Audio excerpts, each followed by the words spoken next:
I sometimes find a rupee, even a 10 rupee note. Sahib says, his eyes lighting up. When you can find a silver coin in a heap of garbage, you don't stop scrounging. For there is hope of finding more. So basically, what is being said over here is that sometimes he finds a rupee or so, a 10 rupee note, which means a lot to him. Sahib says his eyes lighting up. So his eyes, they just lighten up, they just brighten up. So when you can find a silver coin in a heap of garbage, you don't stop scrounging, you don't stop searching, you don't stop hunting for it.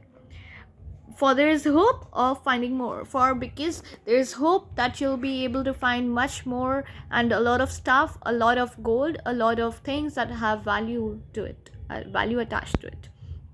All right, then it seems that for children, garbage has a meaning different from what it means to their parents. So it seems as if it appears that that the terminology holds a greater meaning for children rather than what their parents see it as a garbage. Children see it as a miracle, as a thing that has value. Then, for the children, it is wrapped in wonder. For the elders, it is a means of their survival. So, for elderly people, for elders, for the parents, it's actually something that is enveloped and that has meaning for their survival.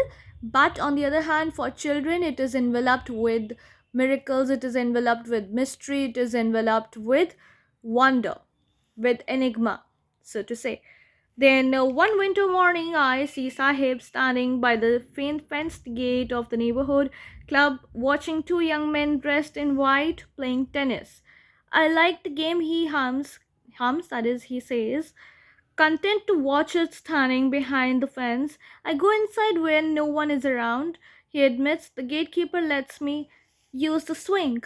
Sahib too is wearing tennis shoes that look strange over his discolored shirt and shorts. So herein the description has been given.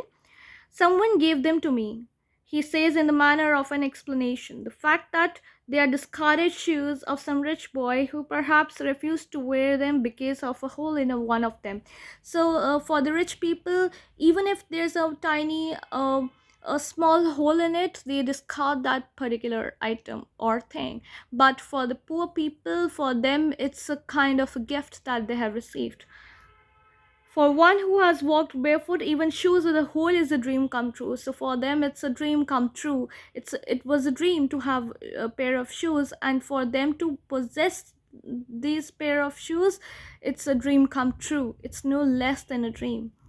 But the game he is watching is so intently is out of his reach. But the game that he's actually, spectating and watching and observing is out of his reach. This morning, Sahib is on his way to the milk booth. In his hand is a steel canister. I now work in a tea stall down the road, he says, pointing in the distance. I'm paid 800 rupees and all my meals. Does he like the job? I ask. His face, I see, his has lost the carefree look. The steel canister seems rather heavier than the plastic bag he would carry so lightly over his shoulder. The bag was his. The canister belongs to the man who owns this tea shop. Sahib is no longer his own master. Very, very important. So now Sahib is no longer his own master. He is actually the slave, and it's giving us a sense that he's having a burden over his shoulders. So the steel canister seems heavier than the plastic bag. So earlier he was his own master. He could dictate he could claim his own rules and regulations. He was working according to his own norms, but now he has to follow someone else's norms, someone else's burden he is carrying. So for now, this was it. This is Sukriti Joshi signing off. See you in the next session.